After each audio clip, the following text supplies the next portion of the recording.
to the internet. So let's go to our Schoology. We'll go to Unit 3, and there's a review. There's also, this is where I want you to upload your Unit 3 article. Have you guys started doing that yet? Yes, you have. Well, I have, 3 or 4 people have uploaded it. And then don't forget to do your detailed drawing and your notes and your sketches. So let's take a look at the review. The slide ID review is right here. It is just a list of 20 works of art that I want you to know. I highly recommend that you make your flashcards tonight, and then you memorize. You only need to memorize the style for the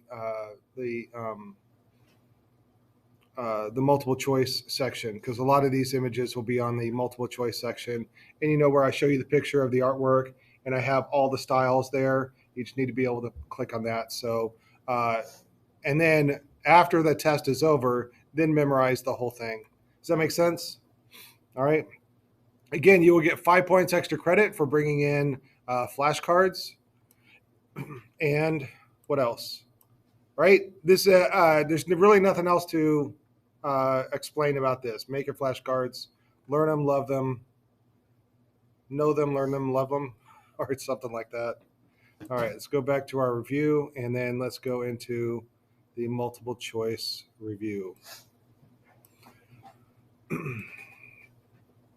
right, these are all the terms and stuff that will show up on the test. Either these are the answers or these are the non-answers.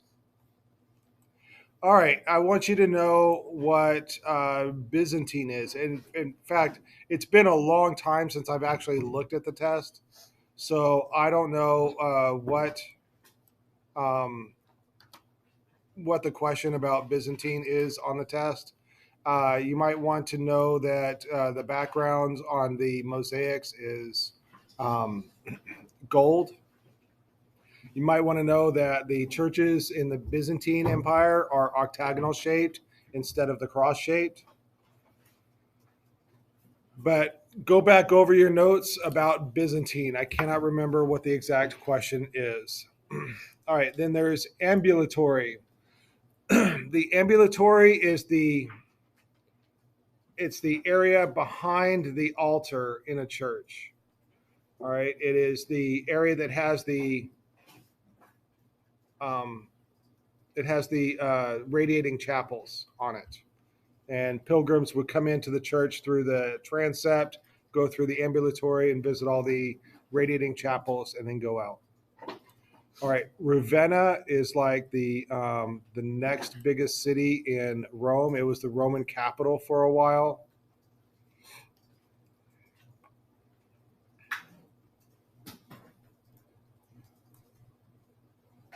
Constantinople is the main capital for the Byzantine Empire.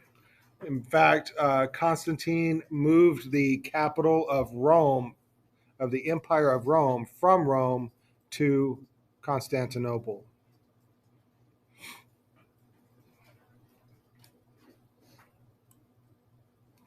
All right. Know the difference between the Latin cross plan and the central cross plan. The Latin cross plan, the church looks like a cross. The central cross plan, the church looks like an octagon. It's also called the central plan.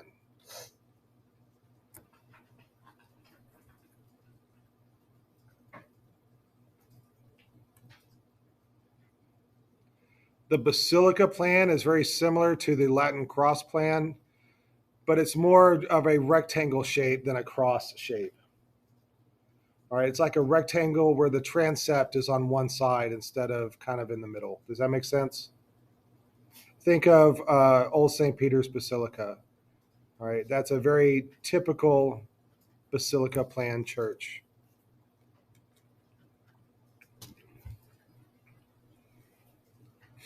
Did we go upstairs on the field trip for the basilica plan? Did we miss that? All right. So our library is a basilica plan church, all right? So it's taller in the middle, it's shorter on the sides, it has a clear story, and I think it has the a Good vaulted morning, roof. South Falls. Teachers, this time, make sure your door is shut. Students, if you're still in the hallway, you'll need to head to tardy sweep at this time. Once again, teachers, go ahead and shut your doors. Students should have plenty of time to get back in class after the fire alarm. So please shut your doors, and students will need to head tardy sweep at this time. Thank you. All right, there's a question about mosaics, and it looks like the question is about the significance of the gold background. What does the gold background mean in a mosaic, or what does it represent? It is the light of heaven. All right, it is an otherworldly light. It is nothing of earth.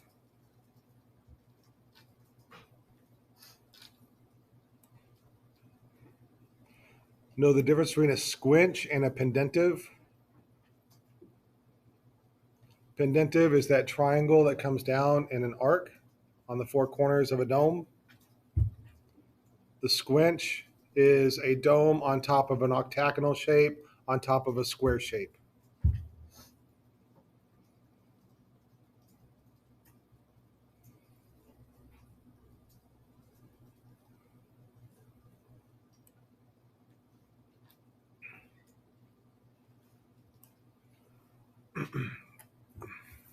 Know the difference between Pantocrator and Theotokos? Pantocrator is the image of Christ. Do you remember Angry Christ? That was a Pantocrator. Theotokos, the word Theotokos is she who gives birth to Christ. That's what the word Theotokos means. So Theotokos would be an image of Mary with the baby.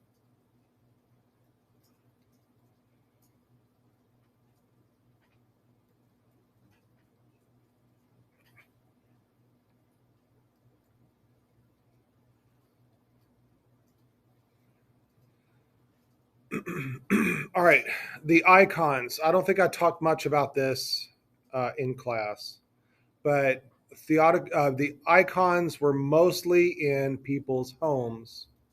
Yes, they were in the churches, but they were small enough that people could have an icon inside their house.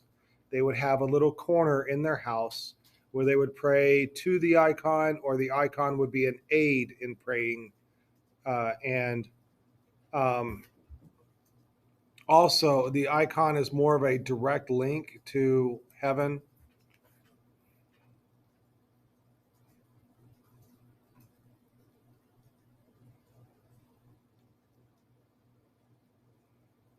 But it was an aid in prayer. All right, the mosaics. Remember how the mosaics very rarely had a narrative to it. It was just people kind of standing there with a gold background, nothing much more. And that is a direct confrontation with heaven. So, or with heavenly figures. Their frontal stance and their frontal gaze, they're looking right out at you, they're facing you. And so that is a direct confrontation with spiritual beings. They are not people of the earth. There's not a story going on telling you what is happening.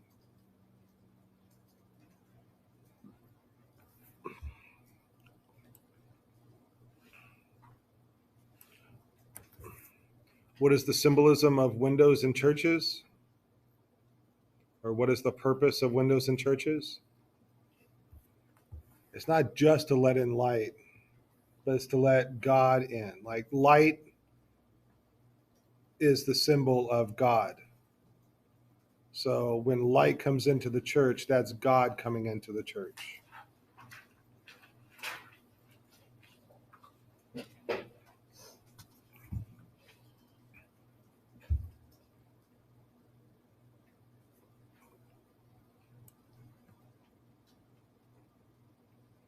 I cannot remember what the question is about the East and West Empire. Basically, the Roman Empire was divided into East and West. The Roman Empire on the West fell, or it became stagnant. Lots of barbarian invasions, lots of migration, and it lost the glory of its former self. But the Roman Empire in the East thrived. And we're talking about the Byzantine. The Byzantine is basically the Roman Empire in the East.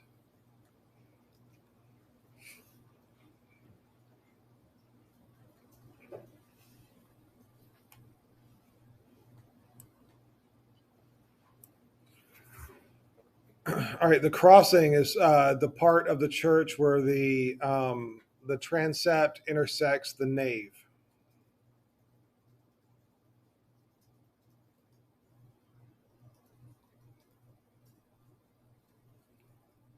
In the Romanesque era, there was always a tower at the crossing. In the Gothic era, sometimes there was, sometimes there wasn't. Usually in the English churches, that's where the tall tower was. In the French churches, their tall parts were in the westwork on the in the main entrance. But the crossing is the intersection of the nave and the transept.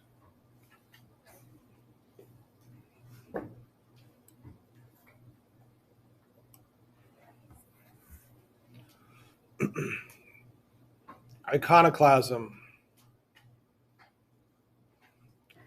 Go back and look at the page that we wrote iconoclasm on. Remember how it's empty? All right, iconoclasm means no art. There's two phases of iconoclasm. They're not making art, and also they're destroying the art that is there. They're destroying art that has been made. And that's all for religious purposes. There are phrases in the Bible say that it is a sin to make art. The idea behind that is that you are praying to pagan deities or pagan idols, and that is a sin.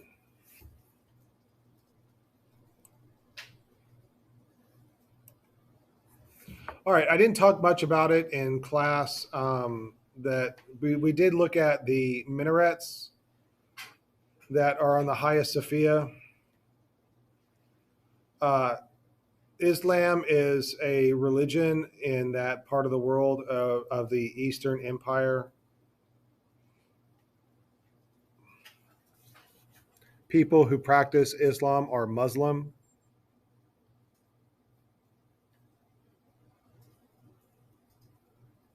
We skipped over chapter 10 that was all about the Islamic artworks. But also, we skipped over it when I made this test. So I just think it's a passing reference to Islam and Muslim. But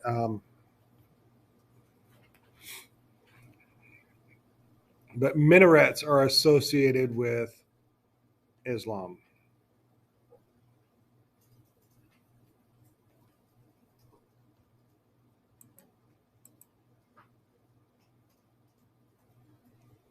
All right, and iconicism.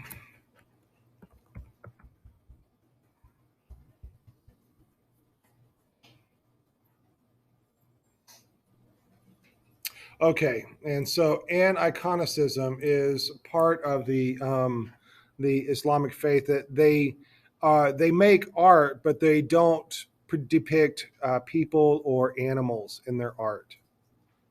Now, there is a lot of Islamic art that does depict people or uh, animals, but there's also a huge portion of Islamic art that does not, and that would be the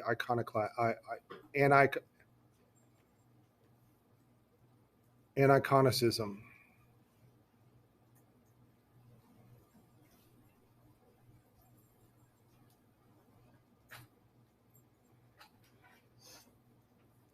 I'll have to look again at what the questions are, and because if there's any questions on there that we did not cover in class, I'll give you credit for those.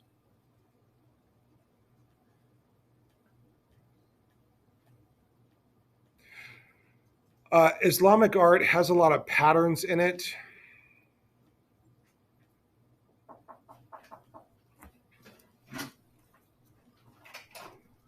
It does not have a lot of people in it. Hello.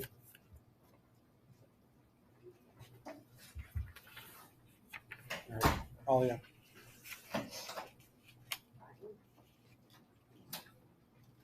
Is this about the fire alarm? Did you pull the fire alarm? All right. I'm just kidding.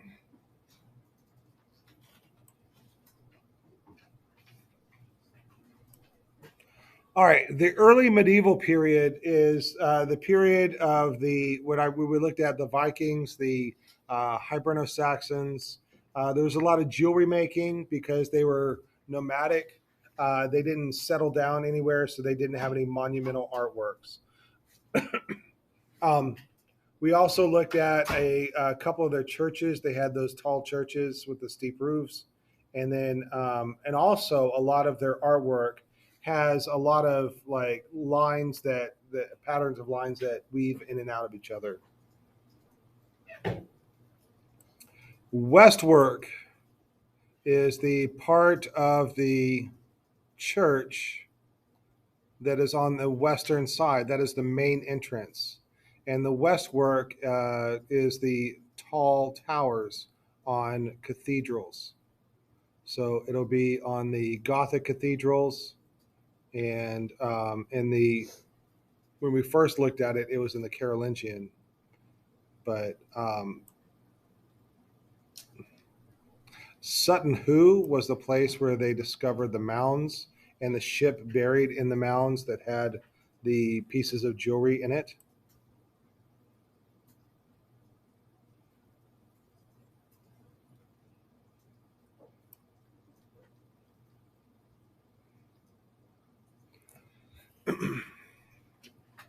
All right, Romanesque.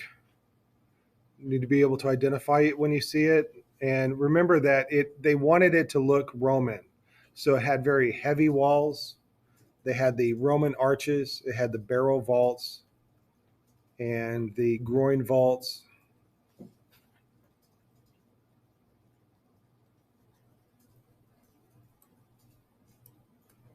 I don't think I gave you this term in class, but the historiated capital. I showed you pictures of the capitals that were on the columns that told stories. So instead of an Ionic column or a Corinthian column or a Doric column, they had narratives on their capitals. That would be a historiated capital. I want you to know what a reliquary is. Remember that a relic is a body part or an object that touched a saint. So a body part of a saint, an object that touched a saint, or something that they owned, and that would be the relic. And then the reliquary would be the little sculpture that housed the relic. And people and these relics would perform miracles, or they had magic healing powers. And so people would pray and visit the reliquaries and the relics, and they would become healed. The tympanum is the half circle area above the doors of a church. So it's all called the portal. The whole entrance of a church is called a portal, and the one part of the portal is that half circle above the door is called the tympanum. It usually has an image, and in the Romanesque period, 9 times out of 10, that image would be the last judgment of Christ or the second coming of Christ. Half the people are going to hell, half the people are going to heaven. I want you to know what a radiating chapel is. Radiating chapels are the little tiny little rooms that are around on the east side of a church, notably a Romanesque church. And each little radiating chapel would house a reliquary or a relic. A barrel vault Vault means ceiling. Barrel vault looks like you cut a barrel in half and you have the inside of that half as your ceiling. It's like a rounded arch that goes all the way down the ceiling.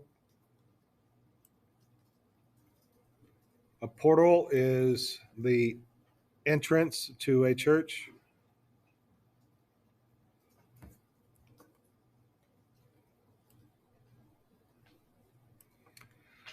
A pilgrimage church. This is a church that would have a relic, and then people would come to visit the relic. People that would visit the relic, they were called pilgrims. They would go on a pilgrimage, a long journey to visit different churches and to visit the relics. The more relics they visit, the more healed they become.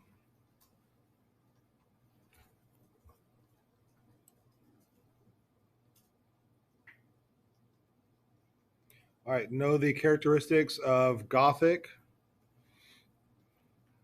The two main purposes of Gothic architecture is to go taller and lighter. So their walls almost became skeletal, almost like a rib, where it had windows in between the ribs that allowed in light, and they were able to do this with the buttressing and flying buttresses, but much more light in a Gothic cathedral than a Romanesque cathedral.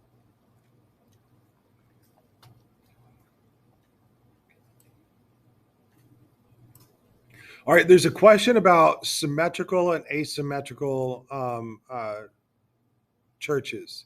Remember on the front of the church or the westwork, sometimes the towers are taller than each other. Sometimes there's only one tower on one side.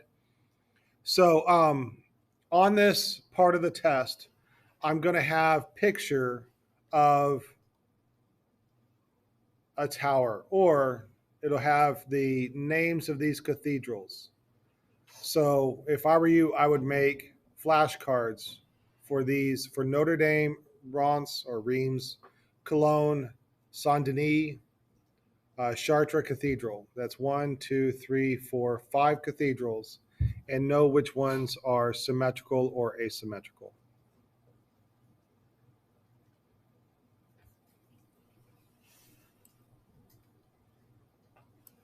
All right, I think there's a question about the Romanesque cathedrals and how many towers they have.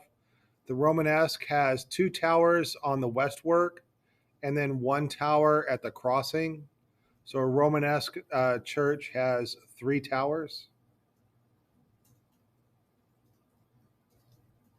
Gothic cathedrals would have towers on the westwork, sometimes at the crossing, sometimes not.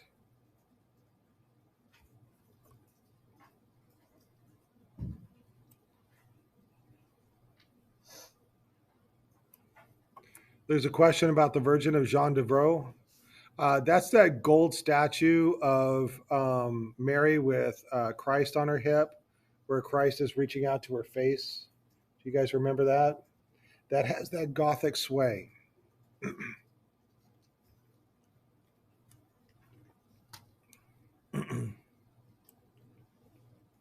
Know what a flying buttress is.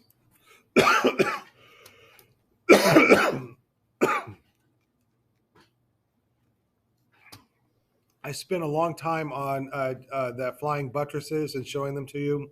You should know what they are. I want you to know the significance of Saint Denis. That is the first Gothic church. It's the first church that prioritized windows over anything else. It's the first church that had pointed arches. Saint Denis is where the Gothic era begins. The characteristics of English Gothic churches. All right, so here's a couple of them. They were wider instead of taller. They didn't care about height. They had a double transept. Remember that? And they had the crazy ceilings. Each ceiling was trying to out crazy the other.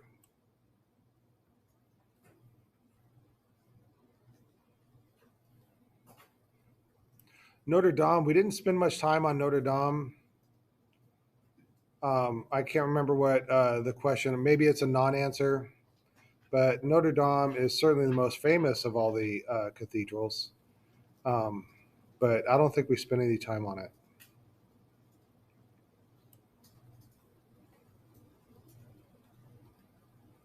All right, common characteristics of Gothic cathedrals is they have the pointed arch,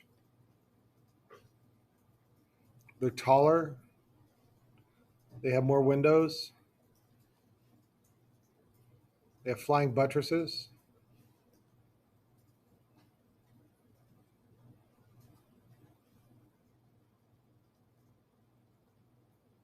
they have ribbed ceilings.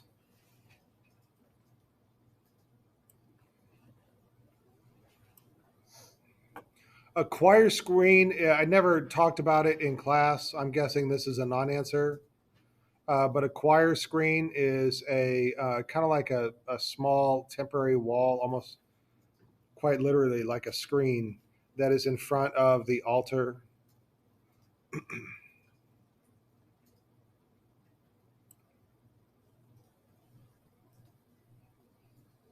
Ribbed vaulting is a part of Gothic cathedrals. Ribbed vaulting has the extra layers of bricks in the ceiling that makes a line, and it looks like an X up on the ceiling. And sometimes it has like the sexpartite vaulting. It has an extra line of ribs up there. The sexpartite vaulting has 6 ribs in it.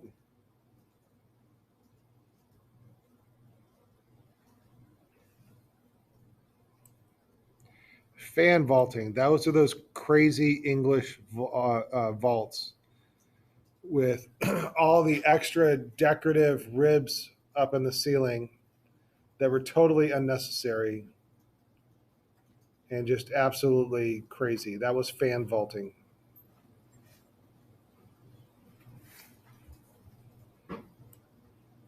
Rose window is that large circular stained glass window in the Gothic churches.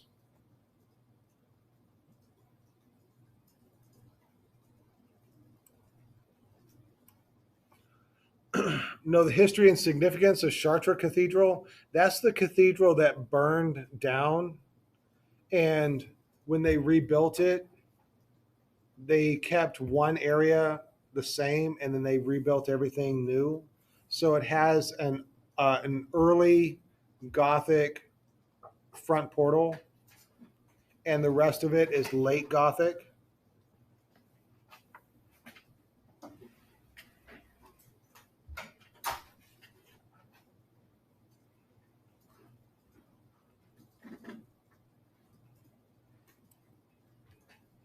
So that's what's significant about Chartres Cathedral. The jam figures on one side of the church look totally different than the jam figures on the other side of the church. The older jam figures are they look very thin and tall and unrealistic. And then the jam figures in other parts of the church look a lot more naturalistic and realistic. Abbot Suger is the architect of Saint Denis.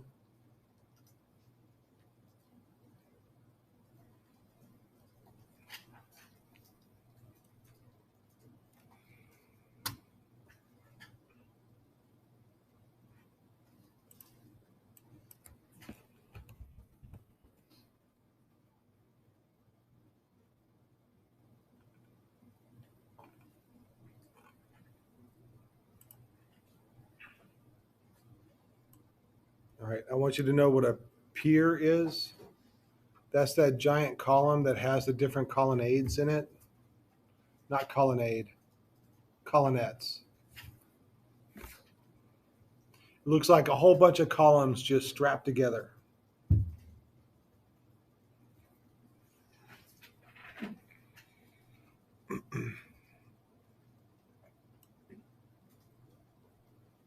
Know some of the characteristics of late medieval Italy?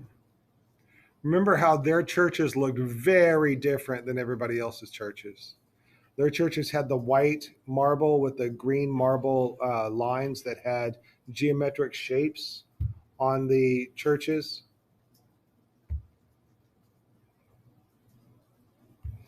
Late medieval Italy in Florence, they had a church that had no dome. They had the Leaning Tower of Pisa. We looked at the baptistries of two of the churches.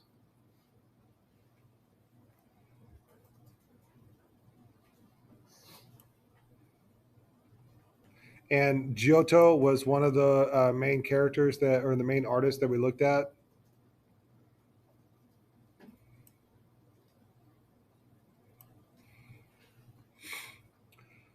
All right, told you a long story by Dante. Dante was the author of the Divine Comedy, and that was a story, a big long poem about going through hell and purgatory and heaven. We only talked about the hell part.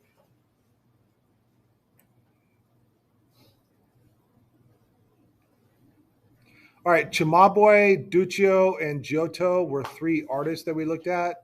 The only artist that I really want you guys to remember is Giotto. So I'm really hoping that the other two names, I think those are non answers, right?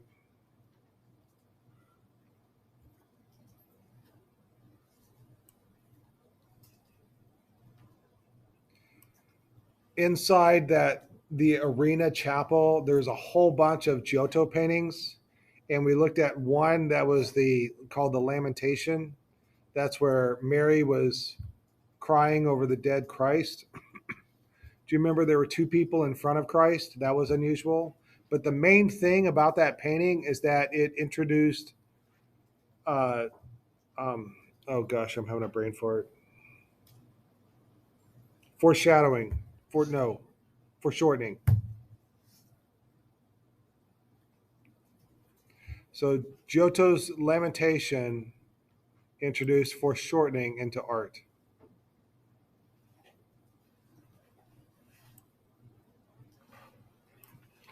Inferno, Purgatorio, and Paradiso are the three books by Dante. Inferno is hell, Purgatorio is heaven, and Paradiso is, Purgatoria is purgatory, and Paradiso is heaven.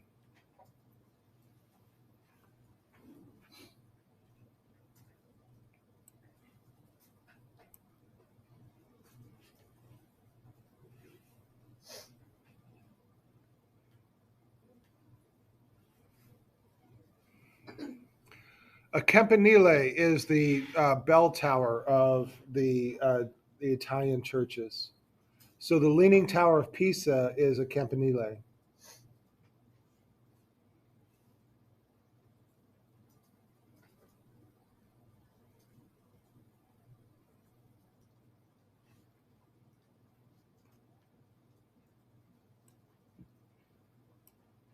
Andrea Pisano is the last artist that we looked at, and the last thing that we looked at. That was the guy that made the doors for the baptistry of Florence.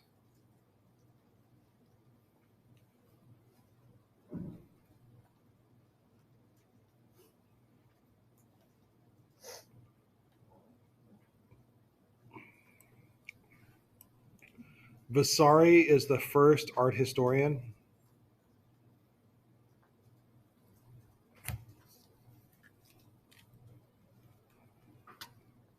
He's the guy that, and he's a Renaissance art historian, but he came up with the name Gothic. The word Gothic is an insult.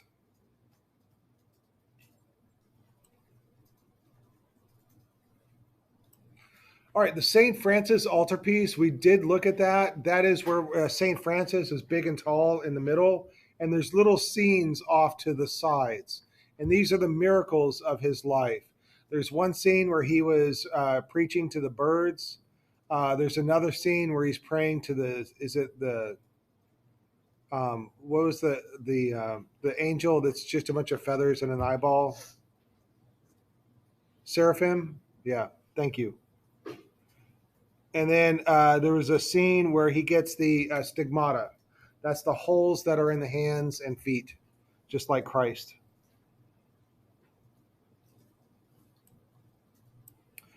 We took a look at the Pisa Baptistry, where we saw Hercules is now a common figure in Christian art.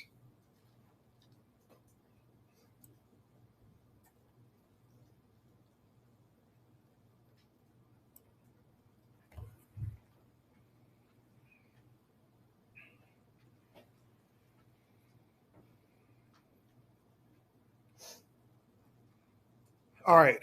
Um, on this test, there's some other things from other units that are popped up. I'm guessing these are non-answers, but you should know what they are so that when they pop up, you know that they are non-answers, or but capital orders. That's the capitals on top of columns. So the capital orders are Doric, Ionic, Corinthian, and is it combined? Where it's Corinthian and Ionic together. Excuse me. You should know what a triptych is. That's a painting that has three panels. We looked at the triptychs. Do you remember the ivory uh, the ivory figures that had the hinges on them? Those were triptychs. They were three paneled pictures.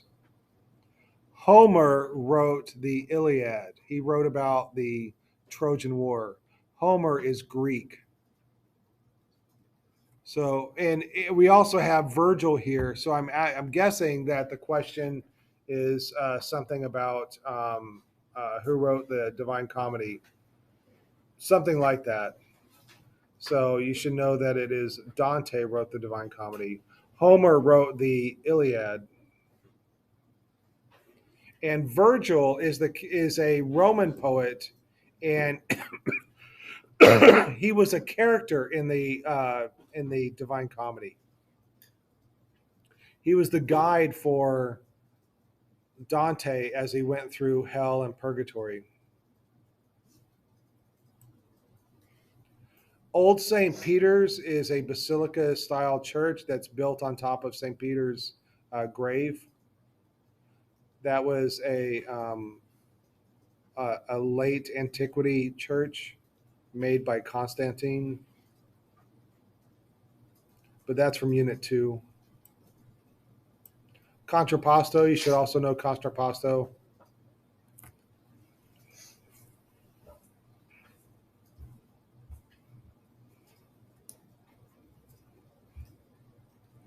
Uh, as a matter of fact, during your graduation, before you walk up on stage and uh, get your diploma, I'm going to be there, and I'm going to ask you to point to Italy on a map, and I'm going to ask you what a contrapposto is.